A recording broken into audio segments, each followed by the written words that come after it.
Buenas de nuevo a todos y ya estamos aquí de nuevo con Paula y con Alba para seguir hablando de psicología. Y antes de empezar, me gustaría que os presentarais las dos. ¿Quién es Alba? ¿Quién es Paula? ¿Por qué os ha gustado el dedicaros a esto de la psicología y en el ámbito deportivo?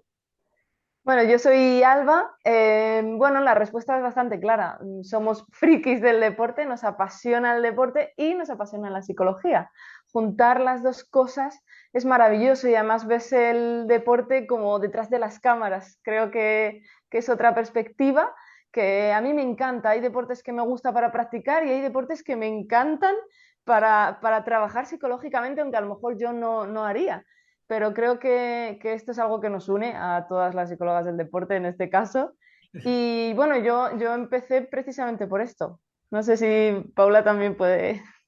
Sí, totalmente. Yo al final llevo toda mi vida ligada al deporte, tanto a nivel profesional porque he estado realizando deporte, como luego en mi entorno, en mi contexto, mucha gente, ¿no? Se ha dedicado profesionalmente al deporte y es algo que siempre he tenido dentro de mí, he visto los valores del deporte y me ha llamado muchísimo la atención.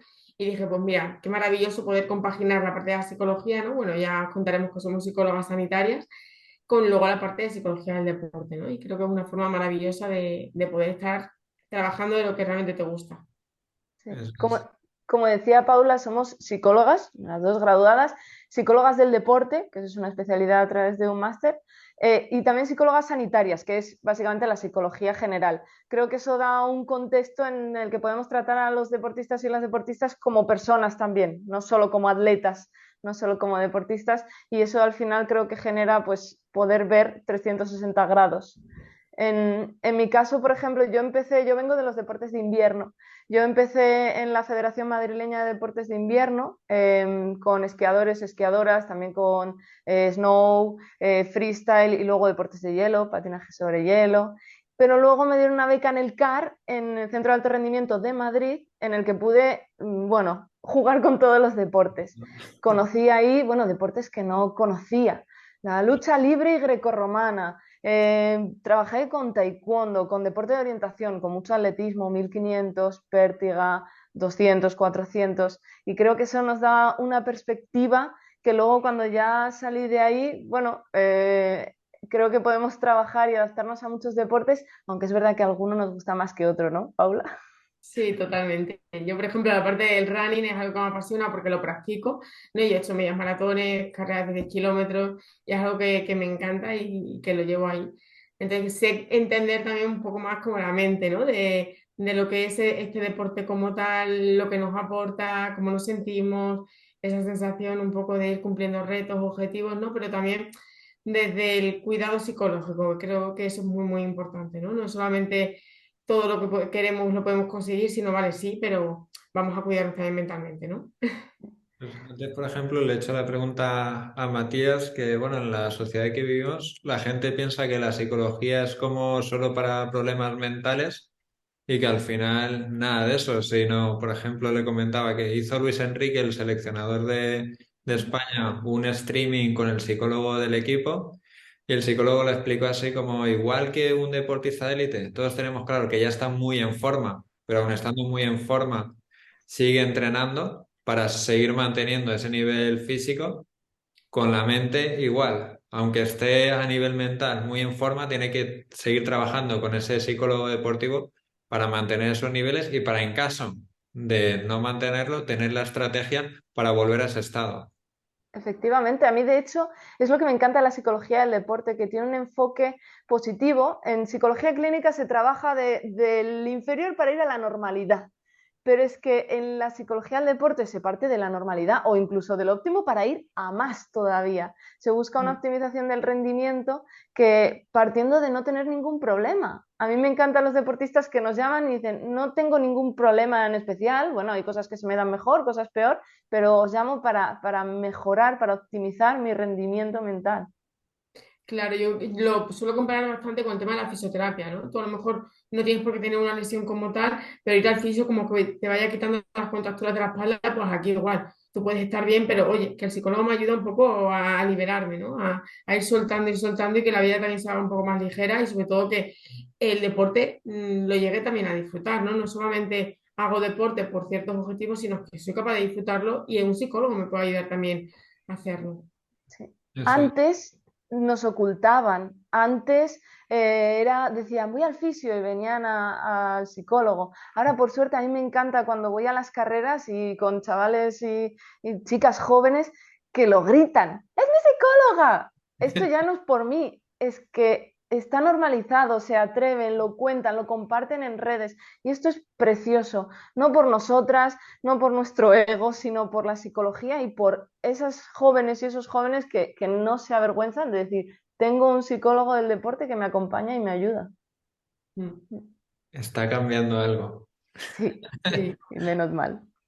Y luego ya hablando de tema así más específico de corredores, aunque lo hemos comentado un poquito antes, pero ¿creéis que los corredores se ponen demasiada presión antes de una carrera? Yo, por ejemplo, me encuentro incluso este año con dos corredores diferentes que de tanta presión que se ponen a ellos mismos, incluso tienen calambres antes de tiempo en una carrera. En entrenamientos, por ejemplo, en la maratón, para preparar la maratón.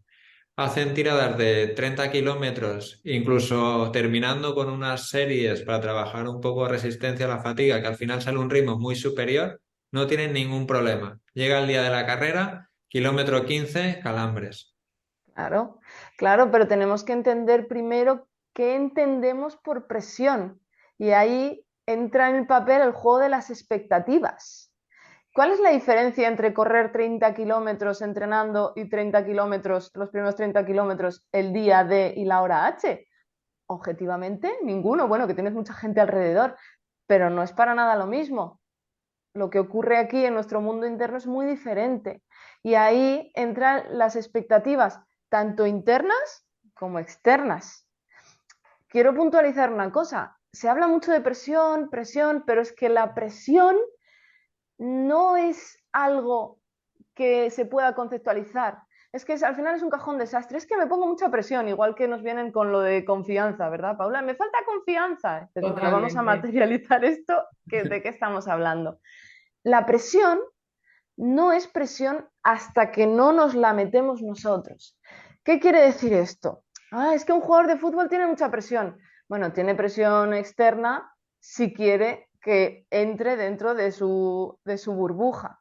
Pueden decir los demás todo lo que quieran sobre él, que si él mantiene su burbuja, no tiene por qué ser una presión que le afecte. Por lo que la presión no presiona hasta que no la hacemos interna. Por eso hay que diferenciar entre presión interna y presión externa. ¿Vale? Incluso siendo, me voy a jugadores profesionales, me voy a atletas profesionales, pero también nosotros podemos tener presión externa de, es que mi madre espera todo de mí. Es Sí. que, ¿qué van a decir en mi familia después de tanto sacrificio que he tenido que dejar a los hijos todo el rato con mi hermana para yo hacer los entrenamientos para que luego no termine ni la carrera? Sí. Eso es presión externa, pero que pasa a ser interna cuando nosotros le damos esa importancia. ¿Vale? Entonces, ¿qué hacemos con esas expectativas? Es la clave para saber qué hacer con esa presión que veremos más adelante. Pero bueno, como primera aproximación, una interpretación más flexible ayuda a quitarnos un poco esa presión que se nos ha colado en esta burbuja nuestra. Sí, yo creo que aquí podemos poner como varios ejemplos, ¿no? Cuando nosotros decimos, vale, pero ¿qué es presión externa y qué es presión interna, ¿no? Presión externa podríamos hablar un poco de lo más contextual, ¿no? Pues lo que vemos en las redes sociales, la presión que yo obtengo de mi entrenador, de mi familia, de lo que hay fuera, que yo al final inevitablemente me está influyendo a mí, ¿no? Y luego una parte más interna, esa presión interna que al final son la presión que yo me pongo a mí misma, ¿no? Los objetivos a largo o corto plazo, esa parte más autoexigente que solemos tener, la decisión con nosotros mismos, las redes sociales también como un lugar donde exponernos y mantener como una cierta imagen. Yo creo que hay muchas cosas que al final nos presionan, pero lo que decía Alba es muy importante. Al final la presión nos la ponemos nosotros mismos, ¿no? Es algo que forma parte de nosotros y tenemos como la sensación de que tenemos que cumplir como siempre las expectativas del resto, ¿no? Siempre lo demás.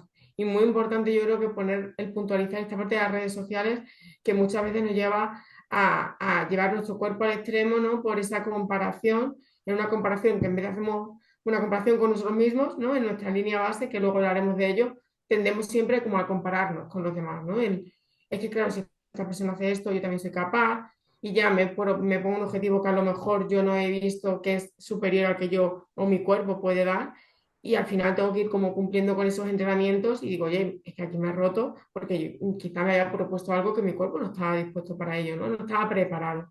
Entonces, muy importante esta parte un poco de redes sociales que vemos actualmente y creo que es importante puntualizar. Ya luego si hablamos como en deportes de equipo, ahí no habla el entrenador, es una figura también importante, o incluso si son chicos jóvenes, la presión por parte de las familias, ¿no? De hecho, se me ocurre ahora que planteas ese ejemplo de las familias, no tienen por qué hacer nada en concreto ese papá o esa mamá. A mí me ha pasado que he tenido deportistas jóvenes que me decían, yo es que no quiero decepcionarles porque saben el esfuerzo que los padres y las madres hacen económicamente, llevándoles de aquí para allá, y solo con eso ese niño o esa niña quiere devolvérselo con resultados. A lo mejor el padre y la madre no ha dicho nada, de hecho ellos están muy en el tú diviértete, porque luego me viene el padre o la madre diciendo, yo es que no digo nada, no le presiono. Y yo siempre lo aclaro, que no se trata de lo que digas, es que los niños y las niñas, y yo y también adultos, entendemos el contexto y al final caemos en, por lo menos que sirva para algo. Y Mm, ese para algo es lo que hay que matizar.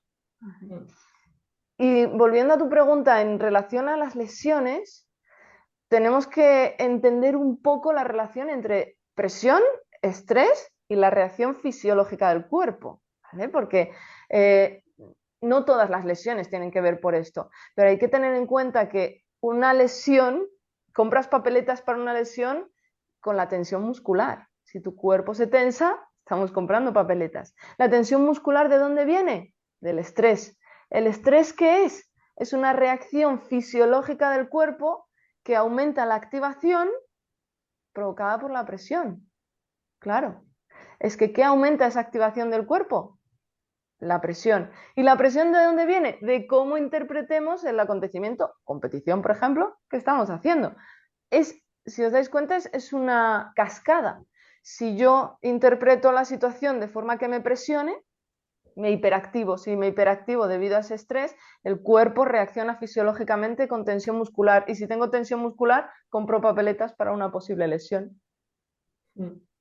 Pues es muy, muy importante. Luego vamos a explicar un poquito cómo influye el tema de las lesiones deportivas, ¿no? Y dentro de la presión también el diferenciar, ¿no? Si es un deportista amateur, que si es un deportista profesional, ¿no? Al final, un deportista profesional, esa presión la vemos muchas veces en los medios de comunicación. Los típicos titulares de ya se ha vuelto a lesionar y esta persona no rinde igual y esa presión por intentar cumplir las expectativas de tantísimas personas, por ejemplo, ahora con el tema del mundial, creo que se ha visto bastante bien, es que al final se supone tener una mochila que cuesta y no es sencilla de poder sobrellevar, ¿no? Por ejemplo, en el UTMB, que es como la prueba reina del trail, Sí, eh, los deportistas así más de élite, donde allí, pues claro, el patrocinador no, allí no se va a un top 10, ahí se va a ganar, pase lo que pase. Y los deportistas así más profesionales lo que comentan es que, claro, durante toda esa semana los patrocinados quieren que estés allí en Chamonix, que asistas a todas las charlas que se hacen, con todas las preguntas que te va a hacer la prensa, y se forma como un estrés extra para ellos al que lo que ellos quieren es, no, yo lo que querría estar es en Chamonix, en mi casita, salir a entrenar por la mañana y por la tarde irme a descansar. Y se forma ahí un estrés que les afecta una barbaridad. sí, y eso a veces es nuestro trabajo. Tener sesiones en ese que estás online, él está en Chamonix y tú diciéndole, estás comprando papeletas de las rojas. Es verdad que tendrás que cumplir con ciertas condiciones, contratos, dependiendo de si es profesional, pero tienes que cumplir contigo y con tu cuerpo, que suena muy mal, pero trabajas con tu cuerpo. Tienes que cuidarlo, tiene que estar bien y descansar es parte del entrenamiento. Entonces, llegar a eso, a ese equilibrio entre cumplir con las obligaciones comerciales, de patrocinios, pero cumplir con las necesidades corporales. Mm. Y bajarles también un poco a tierra, ¿no? Decir, oye, que aquí también tienes como un contexto, un lugar, un entorno seguro donde poder tú hablar, desahogarte, poder compartir lo que quizá no compartes con tu entrenador o con tus compañeros, ¿no? Yo creo que es importante que ellos sientan que tienen un lugar seguro, donde poder acudir y decir, aquí todo está bien, diga lo que diga, puedo hablar en voz alta, ¿no? Que eso en muchas personas que quizá tienen tendencia, ¿no? A me callo, me callo, me callo, es súper importante que tengan su lugar seguro. Luego hemos hablado de los deportistas de élite, bueno, que pueden sentir esa presión porque al final les va el sueldo en ello, en ganar esa carrera, pues luego va a hacer que tengan X patrocinios, pero nosotros como deportista popular que tenemos nuestro trabajo, que hoy es domingo, hago el maratón de Valencia y el lunes tengo que ir a trabajar perfectamente, ¿por qué nos ponemos tanta presión a nosotros mismos cuando no nos va la vida en ello? Pues nuestro hobby. Claro, es que parece que estamos hablando solo de profesionales, pero esto va para todos. Al final, como hemos dicho, la presión depende de las gafas con las que lo miremos. Depende de no solo el objetivo que tengamos, sino cómo lo enfocamos. ¿Vale? La clave es cómo miramos el deporte que practicamos. Esto en psicología se llama la orientación motivacional, es decir, a qué nos orientamos para motivarnos. Nos podemos orientar a unos resultados, nos podemos orientar a motivarnos a través del propio progreso. ¿Cuál puede ser más sano? Hombre, el progreso siempre nos ayuda a mantenernos más estables en el camino, pero tenemos que tener en cuenta una cosa. La gente dice, es que el deporte es sanísimo. ¿Cuántas veces hemos visto un deporte mal conceptualizado que hace mucho daño física y mentalmente? Entonces, el deporte no es bueno o malo en sí. Somos nosotros los que le ponemos el enfoque. Si sabemos, a veces tenemos que aterrizar en donde estamos y decir, tenemos un objetivo, requiere sacrificio, requiere decidir, requiere organizar, pero ojo dónde estamos y ojo hasta dónde queremos llegar. Que yo tuve una deportista de larga distancia de trail que venía a mí totalmente amateur, ¿eh? Ella, de hecho, era ingeniera, tenía una hija, o sea, vivía de su trabajo. Se ponía tan nerviosa que el día de antes empezaba a ir al baño, el día siguiente también, entonces no podía ni cenar ni desayunar. Ultradistancia, claro, ¿con qué alimento vas? Si lo has echado todo y además no puedes ni cenar ni desayunar y casi casi ni comer el día anterior. ¿Qué hicimos? Trabajar esto. Vamos a ver dónde estamos, vamos a disfrutar de nuestro deporte, que no es contrario a conseguir buenos resultados, pero no nos importan las demás. Si al final el progreso es con nosotras mismas, entonces vamos a volver a la raíz. Hmm. Aquí es muy importante, ¿no? Yo creo que lo que ha dicho Alba, también el revisar el para qué hago las cosas, ¿no?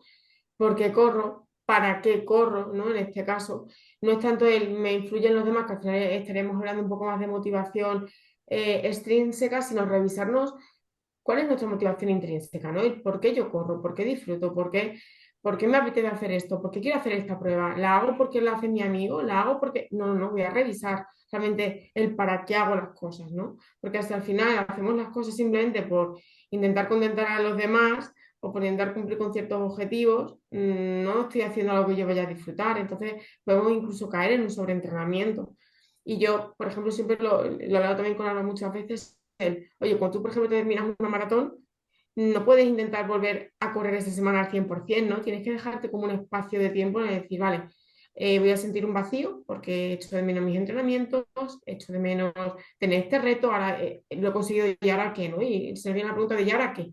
Esa sensación de vacío. Oye, pues voy a intentar darme esa semana un poco de descanso, ¿no? Decir, vale, hay otro tipo de entrenamientos un poquito distintos, entrenamientos cruzados, de bici, de natación, de tiempo para mí, para realmente saber qué es lo que quiero, replantearme nuevos objetivos, dar descanso a mi cuerpo y sobre todo conectar con ese vacío, que no es malo, no intentemos tirar todo el rato siempre de objetivos, de metas, de tengo, porque tengo que demostrar, sino, oye, no, voy a dejar un espacio que también me permita conectar con ese vacío, con lo que yo quiero hacer ahora más a largo plazo y con un descanso para no caer en un sobreentrenamiento físico y también psicológico, que a veces que se quema la gente y dice, pues ya dejo de correr, ¿no? Hago una maratón y ya dejo de correr y se tira un año sin correr.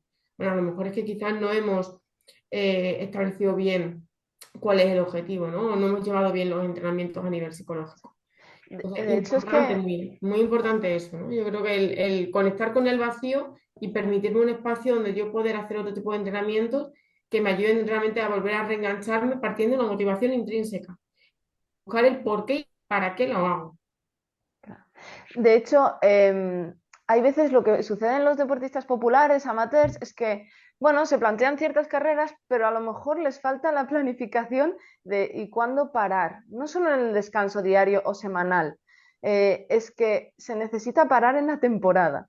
Que hay veces que yo les No te pregunto a quería los amateurs, comentar eso por lo que ha comentado Paula. Por efectivamente, ejemplo, yo les meto mucho hincapié al menos una vez al año, el desconectar completamente de correr. No solo porque a nivel del organismo necesitas relajar durante el año, sino porque a nivel mental, después de estar todo el año entreno, madrugo para entrenar, necesitas un reset para luego afrontar la nueva temporada más Claro. motivado. ¿Qué claro, ya has ocurre? Que ahí hablado de conecto mucho con temporada. el vacío, que es lo que decíamos, ¿no? Si conecto mucho con el vacío y ahora digo, siento que me falta algo, como que me cuesta mucho parar, pero es que tienen que entender que ese proceso es algo que por el que tienen que pasar. Entonces vamos a hacerlo ameno, ¿no? Vamos a hacer otro tipo de entrenamiento que, bueno, ya no es correr y no me da esas endorfinas de estar corriendo, pero oye, que también me lo puedo pasar bien, ¿no? Que hay otras alternativas. Y que Sí. mi identidad como persona no es que ya dejo de ser corredor, no, oye, ahora mismo no voy a correr y eso no implica que no lo pueda retomar a largo plazo. De hecho, claro, yo les pregunto a los a deportistas amateurs más populares, ¿cuándo empieza tu pretemporada? ¿Cuándo empieza tu temporada? ¿Y cuándo descansa? Y me dicen, eso es de profesionales. De enero. No, hay que planteárselo porque es que si no, como hay tantas carreras a las que apuntarse, no acabamos nunca. Tenemos que saber dónde estamos para que haya una planificación para el descanso, para decir que como tú dices que les mandas no correr, yo les digo, y ahora no vamos a tener sesiones, olvídate también de mí, que es parte de esa desconexión. Desconecta, luego hacemos una pretemporada en la que no estamos agobiados por competiciones ni por fechas, que ahí asentamos, cogemos volumen, empezamos a trabajar y luego todo el periodo competitivo. Y ese descanso es necesario para, como dice Paula, reconectar con las motivaciones, porque luego nos metemos en la vorágine de entrenar, competir, y ya se nos olvida ni por qué estamos aquí. Paramos, nos vamos, descansamos y en ese echar de menos, o no echar de menos, dependiendo, quizás conectemos con muchas cosas que nos ayuden para cambiar para la temporada siguiente. De hecho, lo veremos un poco más adelante, os lo explicamos poniendo ejemplos más concretos, pero con los deportistas nosotras trabajamos en pretemporada con una evaluación de la temporada pasada primero. ¿Por qué? Porque viendo esa evaluación de la temporada pasada, planificamos la que viene en congruencia y siempre sacamos aprendizajes y nos lo llevamos a la mochila del siguiente para repetir lo que nos ha servido o cambiar lo que no nos ha servido. Y eso es necesario reflexionar, porque si no nos metemos ahí y vamos tirando al rimillo, pero siempre igual, ¿no? Por ejemplo, los que estáis por el chat, ponernos por el chat quién de vosotros no paráis durante todo el año, vais de enero a enero, carrera, y quién sí todos los años hacéis ese lab de 1 o 2 semanas de reset de correr. Y creo que ibas a hablar, Paula. No, no, no, estaba Ah, simplemente viendo a ver si podía ver la parte del chat. y luego también quería comentar, ya que lo has sacado, Alba, de que el deporte es salud, pero el deporte mal enfocado puede no ser salud. Y el otro día comentaba en una entrevista que, por ejemplo, hice, hará 2 meses ya, la media maratón de Valencia, ¿vale? Que hay 20.000 inscritos y cuando terminé me fui al último kilómetro para ver llegar a unas compañeras y es que en 10 minutos, justo delante de mí, se desplomaron, te diría que 5 o 6 corredores, pero al suelo. Y ver cómo viene la ambulancia, salen los médicos, los cogen, no, no, no me cojas, los ves así tambaleándose que yo tengo que llegar a meta. Pero vamos a ver, ¿cómo que tienes que llegar a meta? Que te vas a caer otra vez y ahora has caído bien, pero como no caigas bien, la lías, pero la lías gorda. Efectivamente. Por eso hay que sentar unas bases de cómo miramos y con qué objetivo miramos el deporte. Es verdad que el deporte, aquí ya sí que diferenciamos, el deporte profesional de alto rendimiento no es sano por ningún lado, con perdón.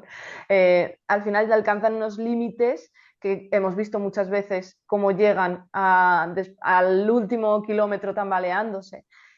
Claro, luego nosotros lo tomamos como referencia. Si los buenos lo hacen, yo, pues igual, hasta mi límite. Ojo, que lo mismo tenemos que seguir con nuestra vida. Y sobre todo que es que nosotros, las personas que hacemos deporte por hobby, es que no nos dedicamos a eso. Tenemos un trabajo, unos horarios, una vida, no tenemos un fisio que esté continuamente dándonos masajes y a lo mejor contamos con ese perfil de psicólogo o con un equipo, ¿no? Que nos acompañe y que lo hace todo más sencillo. Esas son personas que se dedican por y para su trabajo, para, por ejemplo, correr en menos de 2 horas y media la maratón de Valencia. Entonces, claro, también tenemos que entender que nuestro trabajo no es ese. Eso lo hacemos por hobby, no lo hacemos porque sea nuestro trabajo ni nos pagan por ello, ¿no? Que a veces pensamos que no es que aquí yo tengo que ser igual que esta persona, ¿no? Por eso la importancia de, oye, me voy a comparar conmigo en una línea de tiempo de aquí a un año. ¿Cómo he mejorado yo de aquí a un año? No en base a cómo ha mejorado mi amigo o la persona que tengo de referencia en el sigo en redes sociales o la persona que yo admiro porque es el mejor maratoniano, ¿no? Oye, voy a bajar aquí un poco a tierra y a compararme conmigo misma, línea base, ¿vale? Porque si no, podemos ahí tener ciertos problemas porque no nos dedicamos a ello. Ojalá nos pagaran por correr, ¿no? Al final queremos entrenar como un deportista de élite, pero es que la vida normal de la mayoría de los que estáis en directo es madrugo, me levanto a las 6 de la mañana, preparo el desayuno, despierto a los hijos, les doy el desayuno, desayuno yo, los visto, me voy rápido al colegio, del colegio rápido a trabajar. Trabajo como en 10 minutos, vuelvo al trabajo, termino el trabajo, me voy rápido a recogerlo al colegio, del colegio a casa, que meriende, rápido me lo llevo a inglés, de inglés a atletismo, de atletismo a casa, hago la cena, le doy la cena, lo ducho, ceno yo y cuando miro el reloj son las 11 y me acabo de sentar en el sofá. Y he sacado cuando estaba en inglés 45 minutitos para entrenar rápido yo. Y eso Exacto. no lo valoramos encima, ¿no? En vez de decirnos en los ole yo, que Alba lo trabaja mucho, el ole yo que saca 45 minutos es que no es suficiente porque yo debería invertir 1 hora y media en mi entrenamiento de una forma súper concreta con este calentamiento, este tal, sin valorar realmente que, oye, que eso para mí también es un avance, ¿no? Siempre me ¿Sabes? quedo con la insatisfacción de pero más, pero más, pero más. Claro, es que ¿sabes cuál es el problema principal que yo veo del ejemplo que has puesto de me estoy desmayando pero tengo que llegar a la meta? Lo que hablábamos al principio, la orientación al resultado. Si no llegas a la meta ya no vale, ya todo tirado por tierra, es el claro ejemplo de lo difícil que es esto que parece fácil de decir pero difícil de hacer, que es la orientación al progreso. Es que si yo me quedo a 100 metros de meta por cuidar mi salud, pero he hecho todo el resto bien, es un ole yo de manual, por todos los entrenamientos que he sacado, a pesar de tener que estar de aquí para allá en modo taxista con los hijos, de tener que cocinar, de tener que comprar. Son muchos, muchos soles yo que no nos damos, salvo que lleguemos a la meta, orientación al resultado. Eso es frustración y eso al final tiene las patas muy cortas. Por eso es tan importante saberse valorar el progreso. Y el progreso es tan pequeño como que si me tocaba hora y media, pero solo he podido sacar 45 minutos, pero los he aprovechado porque es que verdaderamente no tenía más, eso no leyó. Tal cual. Yo antes lo comentaba con Matías, que yo como entrenador, mi objetivo no es que en la maratón consigas bajarte las 3 horas. Mi objetivo es que el día de la maratón, cuando estés en la línea de salida, tú tengas la certeza de con toda la preparación que has hecho, eres capaz de bajar de esas 3 horas. Luego en el maratón te puede salir cualquier cosa porque es una carta para ese día y no tienes más. Te Exacto. puedes perder, te puede resbalar, te puede pues entrar calambres en X kilómetro que no tenías en cuenta, pero tú tienes que llegar a la línea de salida y valorar eso para la siguiente carrera. Bueno, esta no ha salido bien, pero yo me veo con la capacidad de hacerlo por toda la preparación que he tenido antes y es muy importante. Claro. Yo no quiero mezclar conceptos ahora porque estábamos hablando de presión, pero esto que acabas de nombrar es la base de una confianza estable. La gente se piensa que confianza es estar en la línea de meta y saber que voy a bajar de esas 3 horas. Bueno, es que si lo sabes, dímelo porque eso se llama ser adivino y lo mismo te pido los números de la lotería. Es que tener confianza es saber que estás preparado y que tienes las cualidades para bajarlas. ¿Firmarías ¿Que vas a bajarla sí o sí? No, nadie firmaría, no somos adivinos. Entonces, si tú pretendes sentirte confiado en cuanto a saber que sí o sí lo voy a hacer, pues ya puedes esperar sentado, porque eso no va a pasar. La Claro, es que hay confianza muchas cosas que es no eso. dependen de nosotros, ¿no? Tú puedes saber todo al 100%, pero hay muchas cosas que no dependen de ti en ese momento. Entonces también tienes que estar preparado para ello. Oye, lo que depende de mí está bajo mi control, sí, pero es que hay muchas cosas que no. Entonces también tengo que estar preparado y prevenir eso, tener estrategias para enfrentarme también al posible fracaso, ¿no? A no conseguir los objetivos que yo me he propuesto, porque ha habido cosas que no han dependido de mí y eso también entra en juego. Claro. Bueno, ¿qué de cosas tenemos que hablar de lo de la palabra fracaso? Es que no hay, es que con la perspectiva de centrarse en el progreso no hay fracaso, porque es, bueno, no lo he conseguido todavía. Pero, claro, pero y todo lo que me he llevado, ¿no? También hacer como Exactamente. un poco el, vale, pero ¿y cómo he disfrutado yo? Si realmente a mí me gusta la parte del proceso, ¿cómo he disfrutado de los primeros 30 kilómetros, aunque en el muro me haya tenido que parar, ¿no? Pero, y lo anterior, que todo eso a mí me lo llevo en mi mochilita, no solamente el objetivo, si he conseguido esto, sino durante el proceso he disfrutado realmente. Claro. Por eso De la hecho, eso es importancia una de centrarnos forma. mucho en el proceso y no tanto en el resultado, aquí y en muchas áreas de nuestra vida. Claro. De hecho, esto es una forma de trabajar y gestionar la presión. Vamos a irnos a cosas más prácticas. Después de reflexión, y espero que los que nos estén escuchando ya se estén planteando más preguntas que respuestas, ¿qué podemos hacer para gestionar esta presión, este estrés precarrera? Esto justo, tener unos objetivos, saber que los he trabajado hasta donde he podido, también permitirme si no he podido, porque sabemos lo que depende de nosotros y lo que no, saber hasta dónde puedo llegar, ponerme mis objetivos, si los he cumplido al final del día, estupendo, y si no, pues se arrastran para más adelante. Es lo bueno que si tú te planteas unos objetivos de temporada, y no estoy planteando carreras, objetivos de mejora, objetivos que quieres mejorar a nivel técnico, a nivel físico, a nivel psicológico, si tú al final de la temporada miras esos objetivos que te habías planteado y no todos se han cumplido, no pasa nada, se copian y se pegan para la temporada que viene. Si lo bueno de ser deportista amateur es que no tenemos prisa, que no tenemos unos Juegos Olímpicos el año que viene, pues si no lo consigo este año, pues lo intento para el que viene. De hecho, esto lo hacemos con nuestros deportistas que trabajan con nosotros. Tenemos una tabla de objetivos, objetivos a nivel técnico, a nivel táctico, a nivel psicológico y a nivel físico, que vamos viendo su evolución y al final de temporada, en esa evaluación que os he comentado antes, vemos hasta dónde se han cumplido. Si se han cumplido todo, estupendo. Si no se ha cumplido todo, arrastramos la parte que no se ha cumplido. Si no se ha cumplido nada, copiamos para seguir trabajándolo. Ahí no cabe el concepto fracaso, porque simplemente es no lo he conseguido todavía. Claro, es No hay un posponerlo, fracaso. es ahora no, pero en un futuro, ¿no? Que a lo mejor los plazos que nos habían propuesto no eran los adecuados, pues vamos a hacerlo más adelante. O es que en este momento no era mi momento. Que a lo Claro, mejor yo acabo de tener un hijo o acabo de cambiarme de trabajo y ha supuesto un cambio en mi vida vital, en mi ciclo vital y ahora mismo no tengo mi mente no está en ello, ¿no? Entonces también saber posponer ciertos objetivos porque quizás nuestras condiciones no son las más adecuadas. claro. De hecho, yo planteo una pregunta siempre y os invito a que os reflexionéis. Cuando no conseguís un objetivo, pregunto, ¿por qué no se ha cumplido? ¿Era realista? Y muchos me dicen, sí, sí era realista. Digo, realista es que puedas poner en práctica todo lo que tienes que hacer. O sea, si tú puedes bajar de 3 horas, ¿era realista? Sí. ¿Era realista ahora que acabas de tener un hijo? No. Entonces no era realista. No porque tu cuerpo no pueda, que yo no desconfío de tus capacidades a nivel físico, sino es que siendo realista con tu logística vital ahora mismo, no era realista.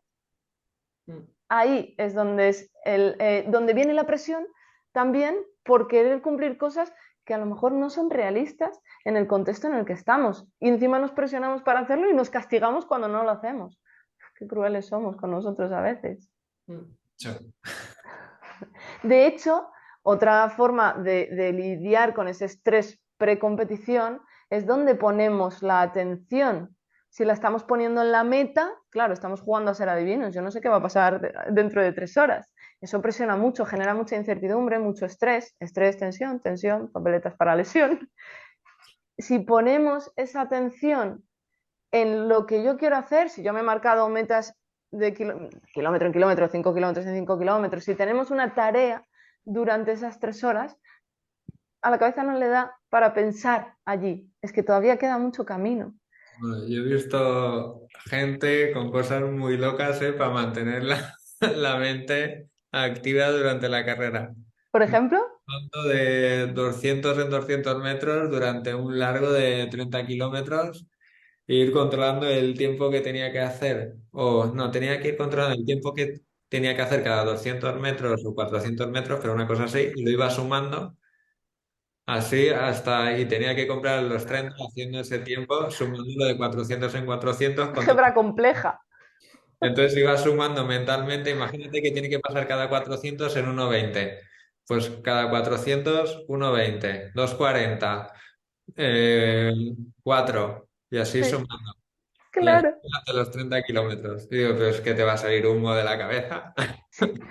Claro, es verdad que cada maestrillo tiene su librillo y luego hay que ver si eso funciona de verdad, pero dividir en submetas está bien. A ver, a lo mejor pues cada 400 durante 30 kilómetros pues se nos hace un poco bola. Eso cada uno también que encuentre su forma. Pero sobre todo esta perspectiva es entender que si yo quiero hacer el Camino de Santiago, ¿vale? Yo cuando estoy el primer día no estoy comprando las entradas para la catedral. Yo el primer día estoy viendo cómo voy a hacer esa etapa y dónde voy a dormir. Y el segundo día, en la siguiente etapa. Sería de género tonto estar mirando el mapa turístico de Santiago si todavía me quedan 20 días de caminata. Esto pasa lo mismo. Vamos a ir partido a partido, ¿no? Etapa a etapa, kilómetro a kilómetro, viendo qué tenemos que hacer en cada uno. Y ya el día de antes de llegar a Santiago, pues ya nos informamos de qué hay que ver y qué podemos hacer de turisteo por allí. Pero si estamos en la salida o en el kilómetro uno pensando en la meta, entonces ahí se desencadena todo lo que hemos visto de las expectativas, de cómo estaré, los miedos, nuestro amigo el miedo, todo lo demás.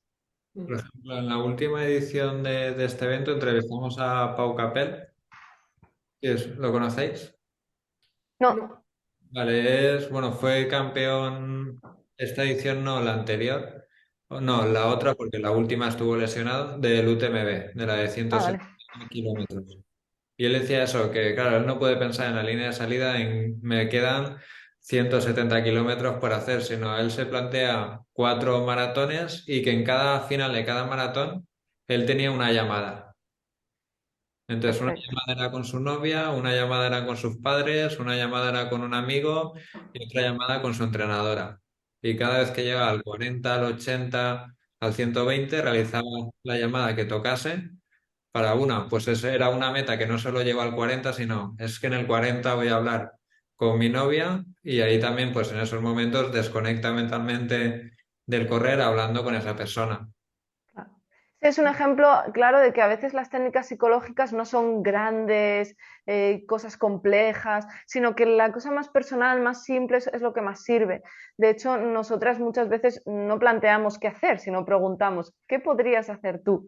Es verdad que en carreras de ultradistancia el tiempo es más prolongado, las pausas son más largas, se permite mucho más todo esto. Si estás hablando de un 1500, pues todo va mucho más rápido.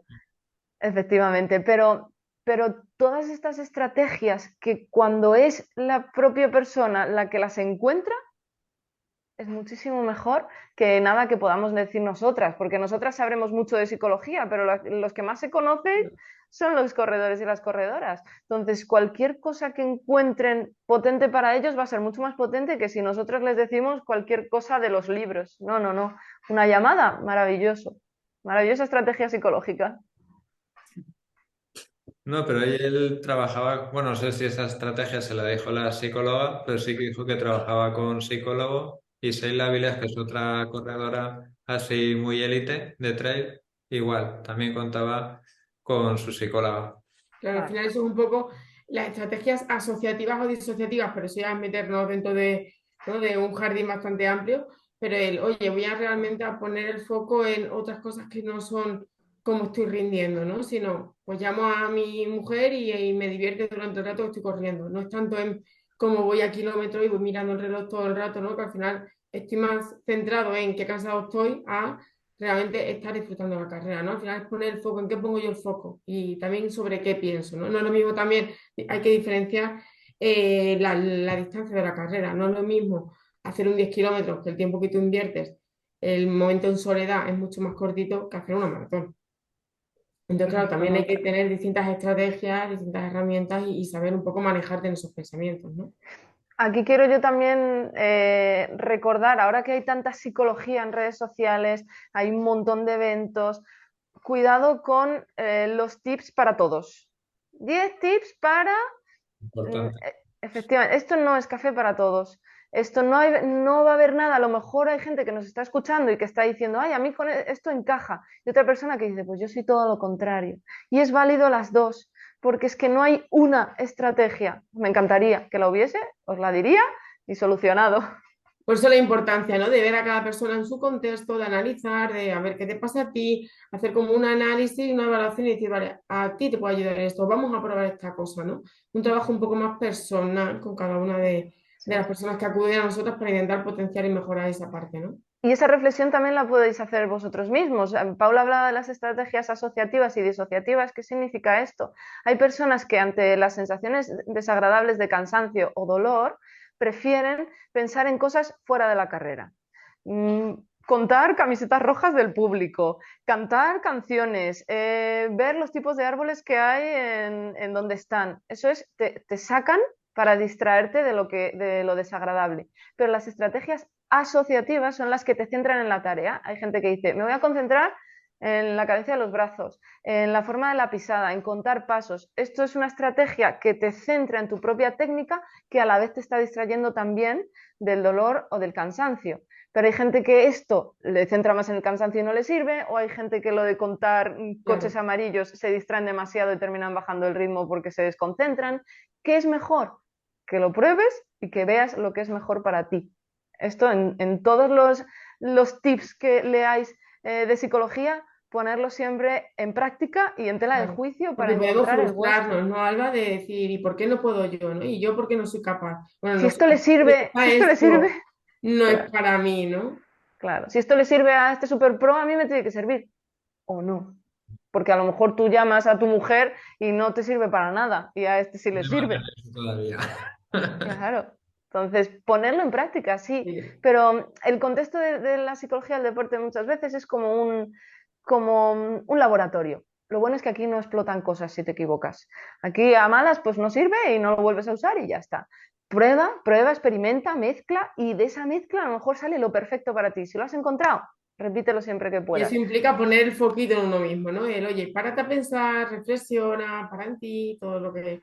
No Hmm, es la única clave, ¿no? Valentín San Juan, que creo que todos le conocéis, ponía como un ejemplo de decir, él decía, yo es que me hago una carrera y me pongo siempre la misma canción. Y estoy en repeat, ¿no? Y a lo mejor puede estar 1 hora y media corriendo con la misma canción. Y decía, no, es casi siento que me canso menos si voy siempre con la misma canción porque es como si solamente hubiese corrido 5 minutos, ¿no? Con una única canción. A lo mejor le sirve a él, pero no te sirve a ti. A lo mejor yo me aburro. Pone el foco y busca tu clave, pero también eso es el autoconocimiento, ¿no? Y creo que es importante también pararse a pensar uno mismo qué es lo que necesita. Y no Hmm. frustrarse por es que yo tengo un problema o yo soy malo o qué me pasa a mí que a mí no me está sirviendo. Y ya empiezo yo a fustigarme, ¿no? Yo soy el problema. No, no, no. Yo no soy Sí, el problema. sí. Y luego cambiando así un poco de tema, para hablar sobre otro tema diferente, también en momentos así de cansancio durante una carrera es habitual que vengan esos pensamientos negativos que nos hagan incluso pararnos o retirarnos.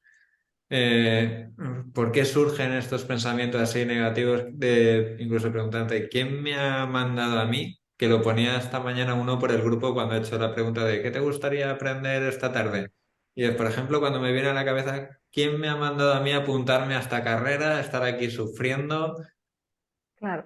Los pensamientos es la forma que tenemos de hablarnos a nosotros mismos y nosotras mismas. Ya hemos estado hablando un poco de qué crueles somos a veces hablándonos, o Paula decía ahora de háblate bien. Primero quiero aclarar que no hay pensamientos positivos o negativos en sí. A mí no me gusta hablar de pensamientos negativos. Hablamos mejor de pensamientos útiles o no útiles. Igual que el deporte no es bueno o malo en sí, somos nosotros, dependiendo de cómo lo usemos, quien lo hace de una forma. Los pensamientos igual, porque un pensamiento intrínsecamente positivo, de, venga Alba, que eres la mejor, lo vas a partir, a lo mejor a mí no me sirve, no es útil y es positivo. Hay pensamientos que no son ni positivos ni negativos, que son neutros. zancada, zancada, zancada, zancada. ¿Esto qué es? ¿Positivo o negativo? Es útil.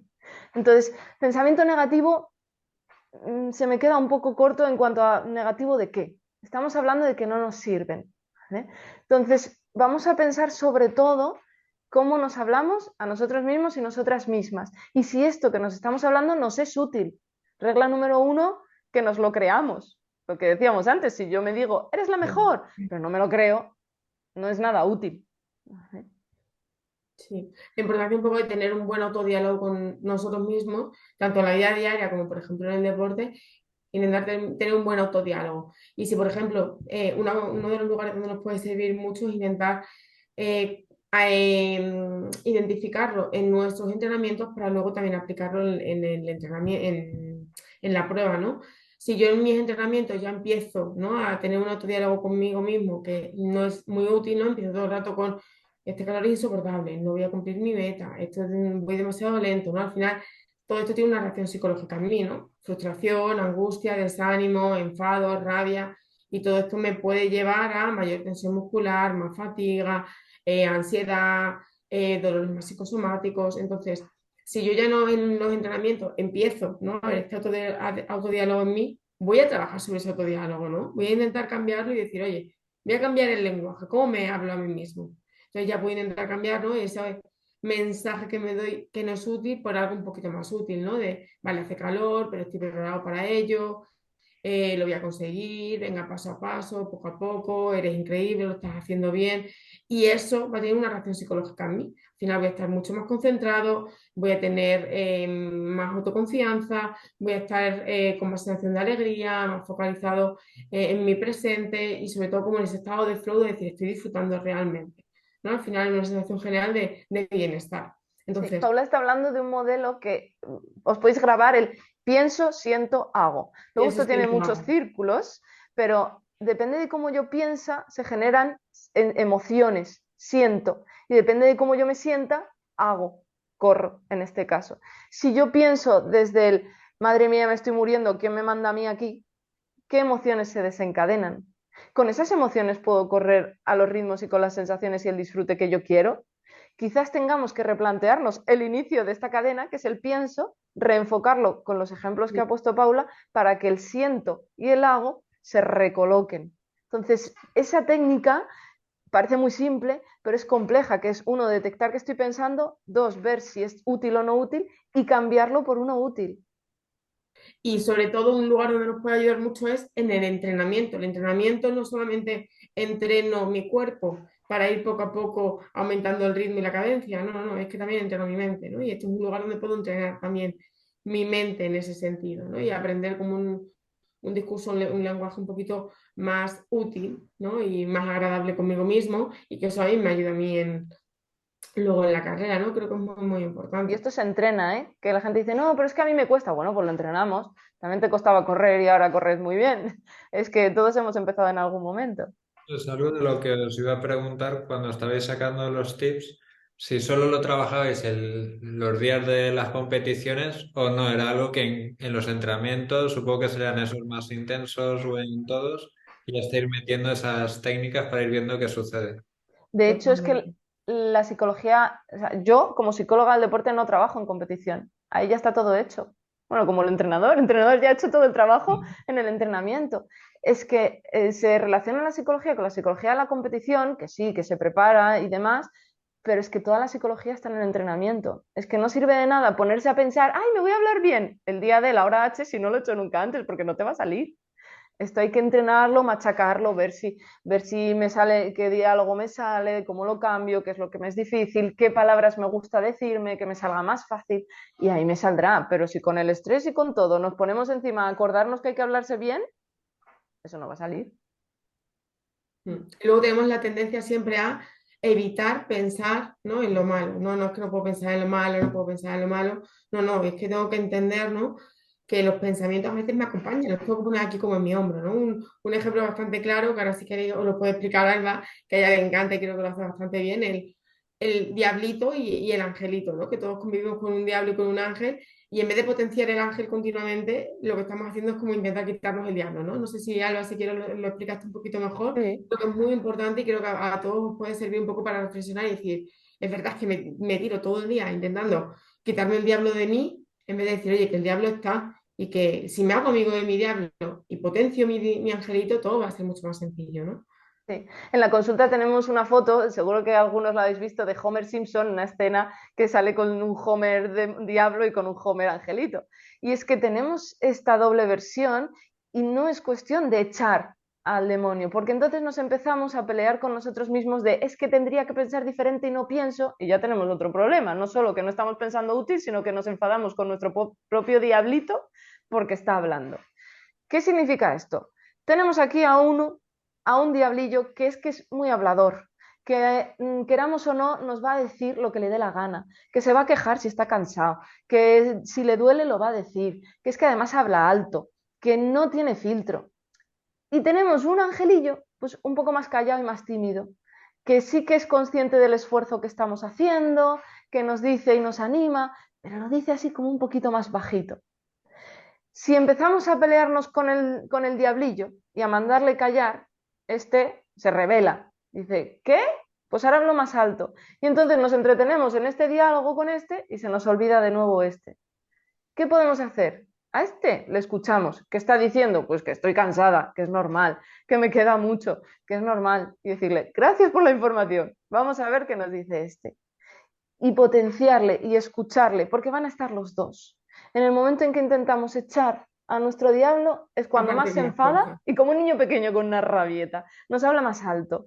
Entonces vamos a intentar poner esfuerzo consciente en escuchar al ángel, porque ¿qué sucede? La gente intenta no pensar, lo típico de no pienses en, esto no se puede, esto lo intenta el Dalai Lama y se tira mucho tiempo intentando no pensar. Nosotros en una maratón no vamos a no pensar, vamos a pensar, pero vamos a escuchar al pensamiento útil, a ese angelito que nos dice, que nos anima o que nos orienta en lo que estamos haciendo.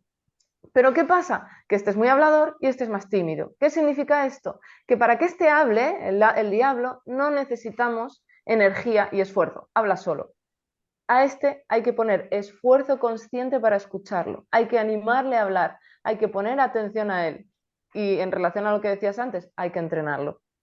Esto hay que entrenarlo en los entrenamientos, valga la redundancia. ¿Y cómo podemos darle esa conversación al ángel bueno? Paula, Sí, yo creo que es importante, ¿no? Oye, voy a hacer nos ha trabajado mucho del autorregistro, ¿no? Que es importante primero, si yo quiero gestionar estos pensamientos, tengo que pararme a identificar esos pensamientos. Primero, identifico pensamientos, le doy un nombre a esos pensamientos y ya puedo gestionarlos.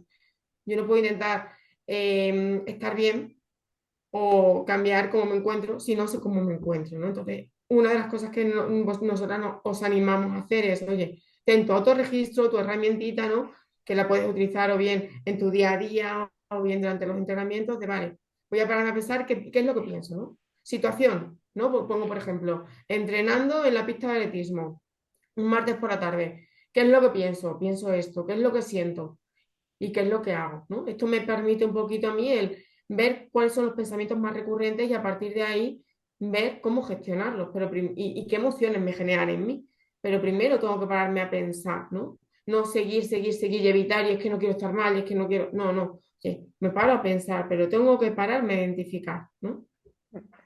es que en cuanto tú identificas lo que te dice el diablo, sin pelearte con él, sabiendo que lo dice, podemos empezar a saber qué podemos mandarle decir al angelito.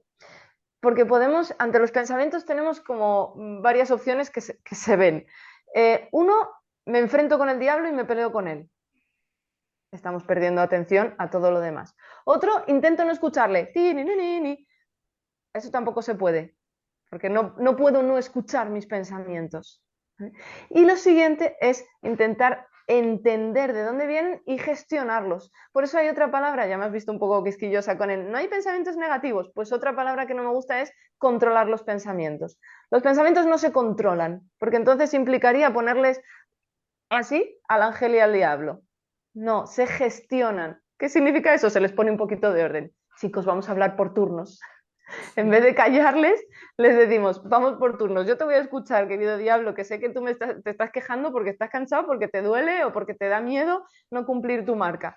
Pero vamos a ver qué dice este Claro. otro, que un debate son las dos voces. Y Un sobre todo poco desde ahí. en un deporte también, importante recalcar esto, donde es cíclico y de resistencia. Pasamos mucho tiempo solos, mucho tiempo con nuestros pensamientos. No es un deporte que estemos acompañados de equipos, sino, oye, que estoy corriendo yo solo a lo mejor 20, 30 kilómetros y estoy todo el rato pensando en mil cosas, ¿no? Entonces, tener en cuenta que en un deporte que es muy bonito como el nuestro, que correr también implica mucha soledad. Y mucha soledad en muchos momentos con mis pensamientos. Pues voy a aprender a hacerme su amigo en vez de estar luchando contra pensar. Ya hemos visto que solas no estamos, ¿eh? Que tenemos aquí a estos dos y nos montamos la fiesta.